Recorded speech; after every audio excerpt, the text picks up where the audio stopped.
Thanks for coming out on a chilly day. I appreciate you making me feel at home by arranging the brisk weather. And if you have trouble with Buttigieg, feel free to just call me Pete, or Mayor Pete's what they call me back home.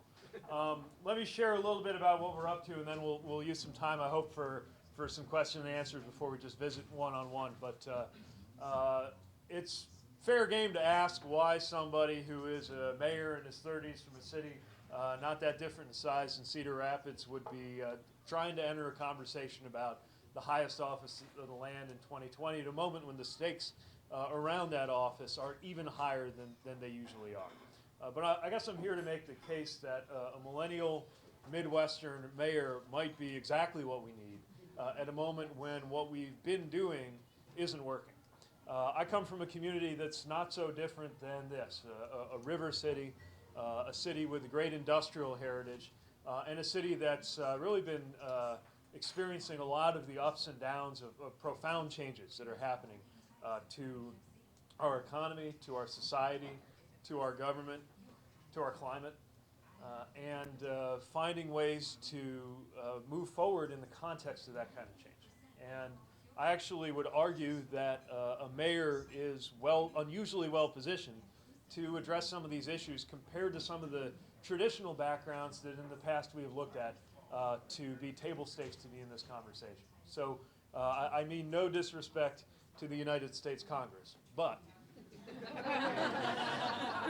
I would argue that we'd be better off if Washington started looking more like the best run cities and towns in America instead of the other way around. At a moment when we see often paralysis and cynicism, especially in today's White House, I would argue that we could look to the way that our best cities are run. We could look to local leadership and see, for example, what happens when you're at a level of government where it is flatly out of the question that you would shut it down over an ideological disagreement for the simple reason that we deliver water and you need water to live. So we just figure out a way to get these things done, not by pretending to have values different than they are, not by people like me, for example, pretending to be more conservative than we are, but by coming to the table in good faith, standing on our values, and negotiating our differences in an honest fashion. I also believe that the Midwest needs to produce more leaders at the highest level, especially within our party. You know, the idea that to speak for the Democratic Party, you got to be a coastal member of Congress, I think misses so much of the heart and soul of the progressive tradition in this country, which is rooted in historical figures who have come from states like yours and states like mine. And I think we need Midwestern faces to help reconnect our party with the middle of the country. Again, not, in my view, by pretending to be something that we're not, but rather by asserting why, for communities like ours who have been sold on this idea somehow that the way to our hearts is resentment, that the only formula that will speak to us is to promise to turn back the clock, that we in fact are not afraid of change, that we're prepared for change, but that we also have some tough questions to ask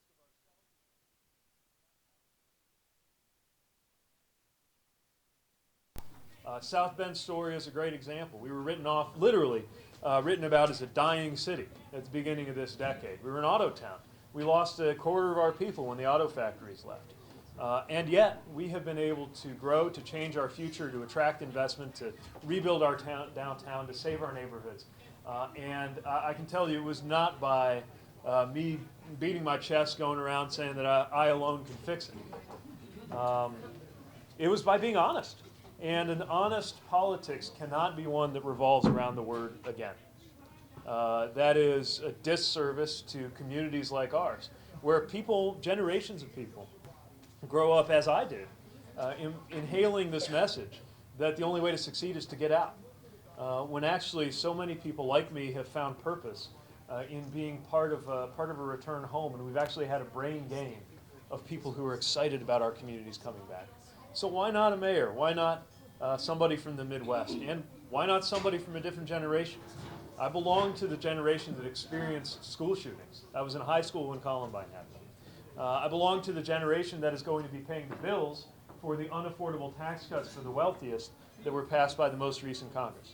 We're the generation that provided most of the troops in the conflicts after 9/11, including myself. And we are the generation that will be dealing with the impacts of climate change for as long as we're alive. We're also economically a generation that stands to be the first in American history to be worse off than our parents unless we change something about the trajectory of this country. So why wouldn't we put forward leaders from this generation? I would argue that Congress is getting better since we sent some extraordinary leaders, mostly women, from a new generation to Washington to start this year. And I think we need those voices at our highest levels in national politics too. So I get the audacity of someone my age entering this conversation. Frankly, there's a pretty high degree of audacity to any mortal thinking that they can belong in that office. And I think that if you contemplate the demands of that office, it is more than anything humbling. And yet, 45 people have walked into that office with the experience they had and the ideas that they had and the people they surrounded themselves with. And some have done better than others, to put it mildly. And that's where the message becomes really important. And again, I believe that a Midwestern millennial mayor, in particular somebody from our part of the country, can offer a different kind of vocabulary and a different message about what it's going to take to move our country forward. My entry in the bumper sticker competition, if you will, is 3 words. You know, everybody says Democrats, we're too nuanced, we're too complicated, we can't put what we believe on a bumper sticker. So here's my bumper sticker. It's freedom, democracy, and security. And I get that each one of those on its own just sounds like one of those words, like nobody can be against freedom, democracy, and security. But I also am out to make the case that if you take those ideas seriously, they lead you in a specific direction, and that direction is best answered for on our side of the aisle. That if we're serious about freedom, we need to take that vocabulary back from folks on the other side of the aisle who understand freedom in a very narrow and very specific sense. And that's freedom from. Freedom from government, freedom from regulation, freedom from taxes, as if you can get something for nothing. But it's only freedom from. And I'm concerned with the policies that get us freedom to live a life of our choosing. I think healthcare is freedom, because I don't think you're free if you can't start a small business because you're afraid moving jobs means losing your healthcare. I believe that you're not free if your reproductive health choices are dictated by male bosses and politicians that don't even know it. I don't see how you can be free if you are being prevented by your own state house from being able to organize for a fair day's wage for a fair day's work.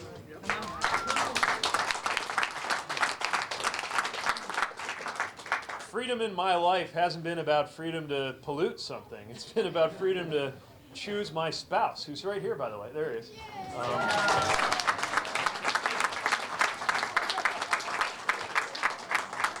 He's a teacher, so I married up.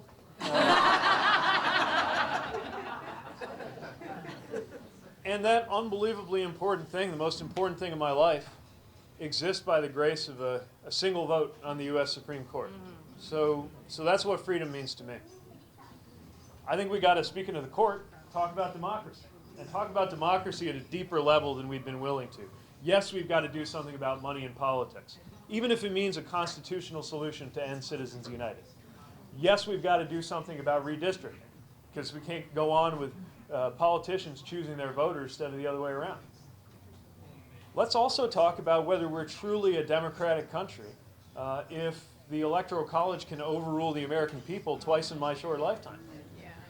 Let's talk about what kind of democracy it is if the highest court in the land is on a fast, slippery slope toward being viewed as a nakedly political institution. And if fixing that means entertaining structural solutions to depoliticize the court, then let's have an adult conversation about that. Because I'm not old enough to remember when Birch Bayh from the state of Indiana was authoring constitutional amendments in the 70s. But I can tell you that that wasn't that long ago. So we shouldn't be afraid. You know, that period of constitutional work brought us 18-year-olds being able to vote. It brought us the 25th Amendment. It very nearly brought us the Equal Rights Amendment. It's a shame we haven't been able to do that yet. And so why not look at those solutions that are going to make this a better country to live in for the next, not just for the next election, but for the next generation and for the era that is opening up today, which is simply not going to be like the last 30 or 40 years. That's what it means to me to talk about democracy. And the other side's not interested. And third, but certainly not least in importance, security. And I'm not just talking about border security, and I'm not just talking about security in the military like what I worked on professionally, which had to do with counterterrorism. But I'm talking about 21st century security issues that the other side would prepare not to talk about at all. When we really think about what it means to take cybersecurity seriously, and you cannot deal with a cyber threat by putting up a wall from sea to shining sea. You can't deal with election security issues with traditional 20th century tactics. And you can't deal with climate security issues if you refuse to acknowledge that that's a security issue to begin with. But I'm not going to come to Cedar Rapids and tell you about the importance of climate. And by the way, we've experienced things in our city too. I found myself activating the Emergency Operations Center of the city of South Bend twice in 18 months, once for a 500-year storm and once for a 1,000-year storm. So we can either talk about either I ought to head to the casino right now and check my statistical luck, or we've got some real security work to do. And we've got to take it that seriously. So that's what I think it means to have a 21st century message about freedom, democracy, and security. And I think it's time for a different kind of messenger. Somebody who can talk about the way the world is going to look in 2054, which is, God willing, when I would reach the current age of the current president, and talk about that not as somebody else's problem, but as a personal concern. And what excites me most about the faces and the people that I've met as I traveled this state, what excites me most about a room like this is the prospect of establishing a generational alliance that takes seriously what the future is going to look like, that cares about the future, that takes the future personally and is ready to make those choices. So that's what I'm up to. That's why I'm here, enjoying a nice weather.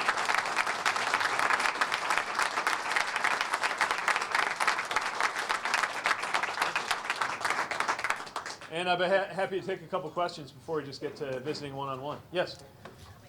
In 2009, I lost my job at the university, and I started driving up to Minneapolis, right, which is a 4-hour drive, right, up during the week, and, thought I would have to move up there.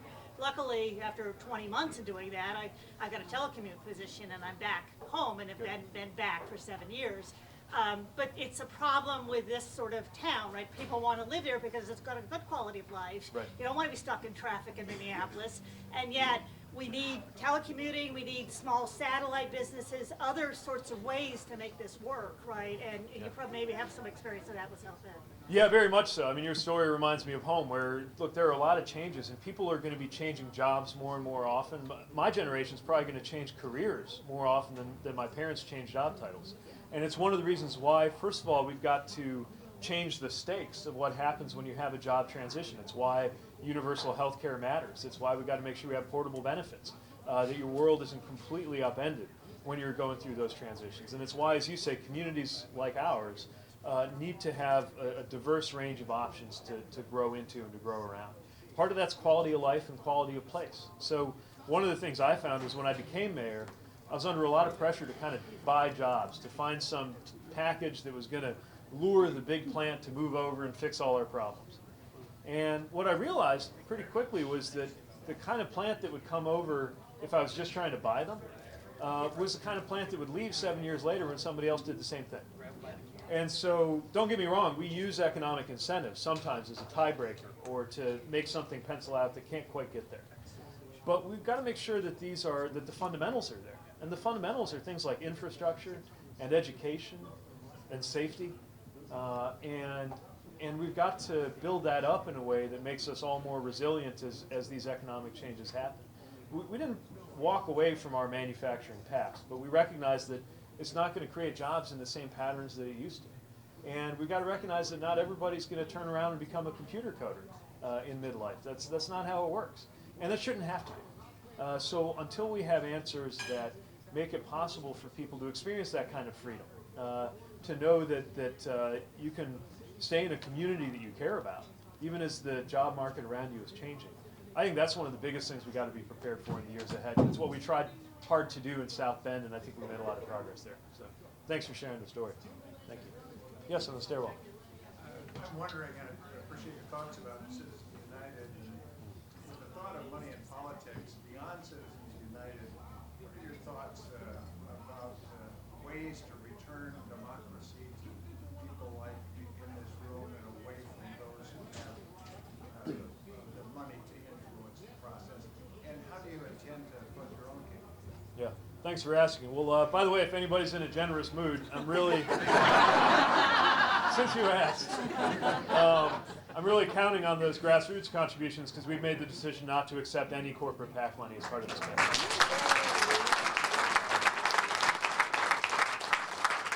But that's going to make it that much tougher because that's what the playbook tells you you're supposed to do. And, as long as money equals votes, as long as money equals power, then we're letting our democracy slip through our fingers. So I think a lot of the reforms that were proposed in H.R. 1 in the House are the right way to go. It's unlikely they'll even get a hearing in the Senate, which is too bad because most Americans believe in this, including a public financing system, including transparency requirements for super PACs, so that we can at least see what's going on in there. But the reality is, I think unless we can end Citizens United, there's always going to be ways that money will find its way, flow its way into our political life, and it makes it that much harder for people to make the right decisions. So these are structural problems. By the way, also being warped a little bit by just some structural choices because there's one party that's concluded that it's better for them if more people don't vote. So making it harder for people to vote, making it harder for people to register to vote, we've got to look at having Election Day be a holiday. We've got to look at more opportunities for early vote and vote by mail. And we've got to ask whether we're going to tolerate fellow U.S. citizens in places like Puerto Rico or D.C. being shut out of the political process when their problems are just the same as ours. That's part of what I mean when I talk about democracy. If we really want to call ourselves one, then we've got to back it up with reforms, even if some of those reforms are going to take some serious heavy lifting to get done. Thanks. Yes? What are your thoughts on the potential of fusion energy to mitigate problems with weather and future security climate change? So I don't have the scientific wherewithal to evaluate the amount of time it'll take humanity to put fusion to good use. But I also think you don't have to be a scientist to have a sense of immediate personal urgency around climate. And that's why, to me, the number one priority in our energy policy has to be carbon emissions. And within that, there are things we can do related to carbon standards for utilities, but also R&D to bend the cost curve on solar PV. Right now in South Bend, we're working with Habitat to set up zero net energy homes in low-income neighborhoods right now.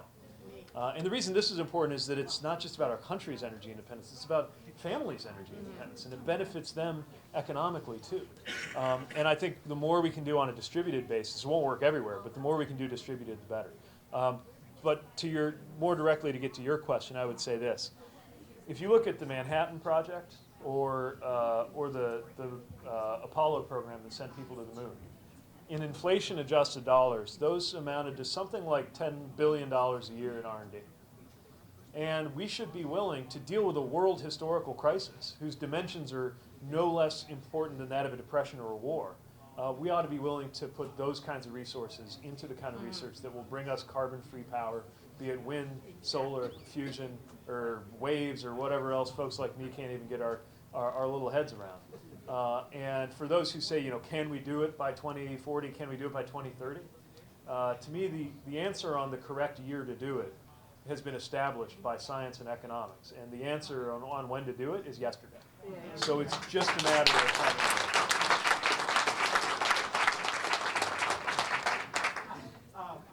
First of all, as a gay man, I'm really excited to have a gay candidate.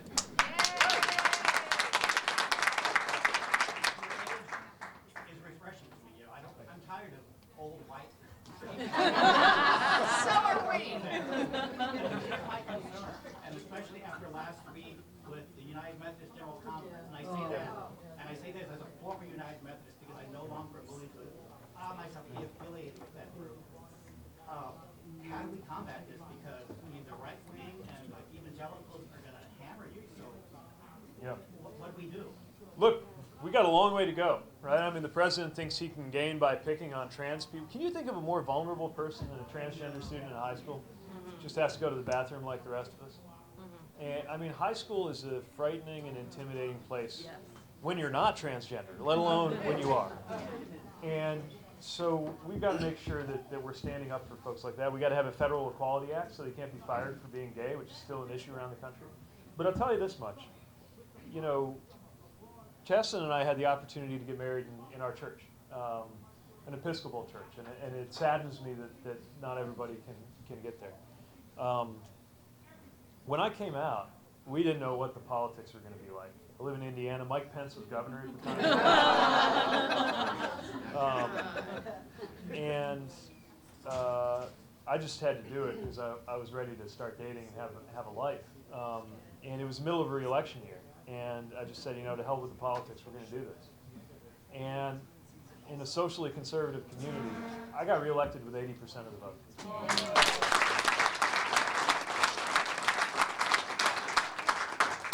And to go from when I got into elective politics, which obviously wasn't that long ago, I mean, that was the beginning of this decade, right, 2010, when it was a given that you could either be a military officer or you could be out, but you could not be both. And it was, as far as I knew, a given that where I came from, you could either be in politics, you could be elected, or you could be out, but you could not be both. And so the fact that we're having a serious conversation about a presidential candidacy in this room right now with my husband lovingly and or patiently looking on. You know, it shows you what's possible. And if nothing else, I believe this makes it easier, that much easier for the next person that comes along. Come on.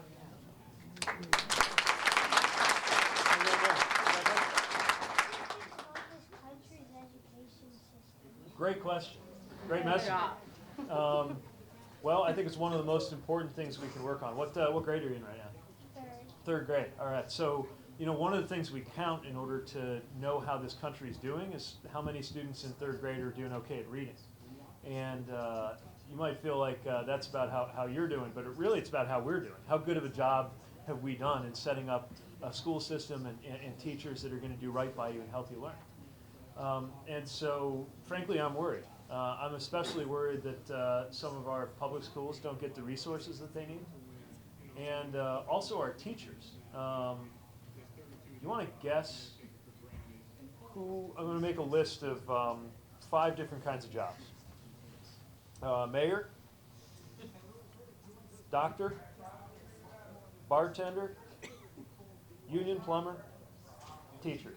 You know who makes the least amount of money on average out of those 5? Bartender? Nope. They usually make more money than a teacher. Depends on the bar and it depends on the school. But Chaston was sharing with Chaston's got a master's degree. And I'm pretty sure, didn't you tell me, babe, that you made more as a bartender years ago than you did as a teacher? My policy director is an economist. He did a landmark study that was on the cover of the New York Times where they took IRS data and they used it. Basically, they figured out how much of a difference it makes on how much money somebody will make over the course of their lives if they had a great teacher when they were a kid. And he found out that if you just based compensation off of that, the best teachers in kindergarten should be making something like $300,000 a year. That's more than they make right now. So we got to do something about treating teachers with respect and honoring them, not just with the paycheck that they deserve, but also with the respect that they deserve. And that's just one way we can show that we care about education. That's a great question. Thank you for that. I work with the homeless community here in Cedar Rapids, and we see a lot of persons in our community that struggle with mental health. They're too high functioning, or they don't have family that's there to help them, because the idea that just because you struggle with mental health or even spectrum-like disorders, that you automatically have a mother or an aunt who's going to let you stay with them for the rest of your life because you're they get a disability check, some of them, and then they're kind of just set out into the world because they're too high functioning and they're adults. They don't have the criteria or mental capacity to be able to sustain a shelter. Some of them don't believe they deserve shelter because they struggle so hard with mental health.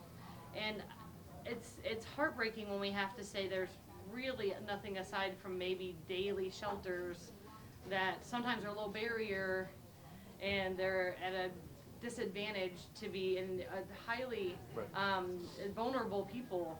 Like, what can we do for those people who are often overlooked? Yeah.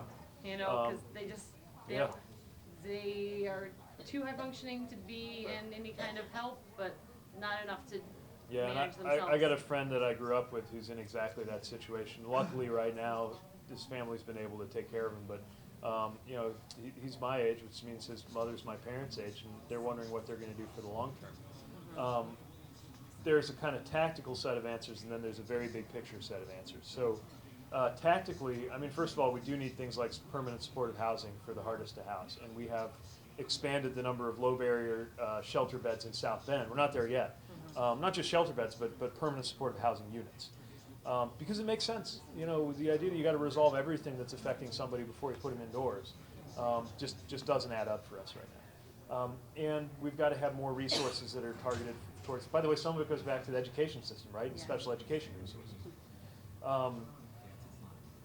Now, the global thing I want to bring up is just culturally, we got to break the silence on some of these things. Yeah. It's starting to happen, but we got to destigmatize mental illness, destigmatize developmental disability, and treat them as seriously as we do physical health issues, right? We're having enough trouble getting that right.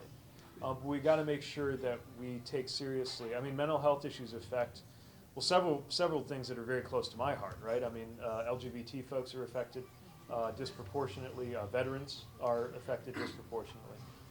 And as a mayor who is really trying to deal with homelessness, it's obviously something that touches a large segment of the people who are experiencing homelessness. So, you know, compassionate support from people like you committed to working on that matters, but it's not fair to allow you to, or expect you to fix it when you don't have a policy environment that values and takes seriously these questions, and enough resources going on the ground to make it easier for you to do your job. So thanks for what you're doing, and thanks for the question.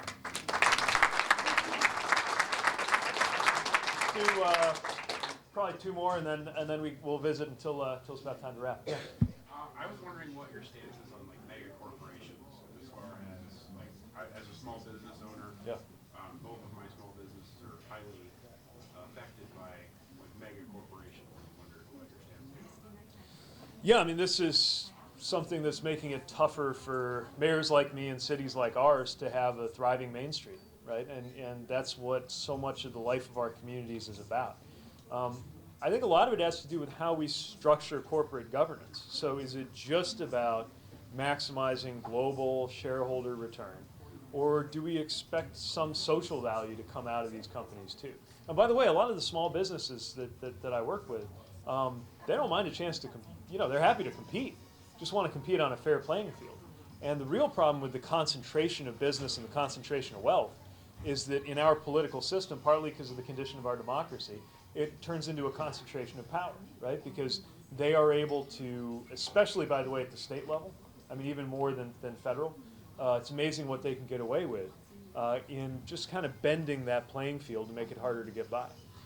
So, you know, everybody should have the right to compete, and that's big players and small players.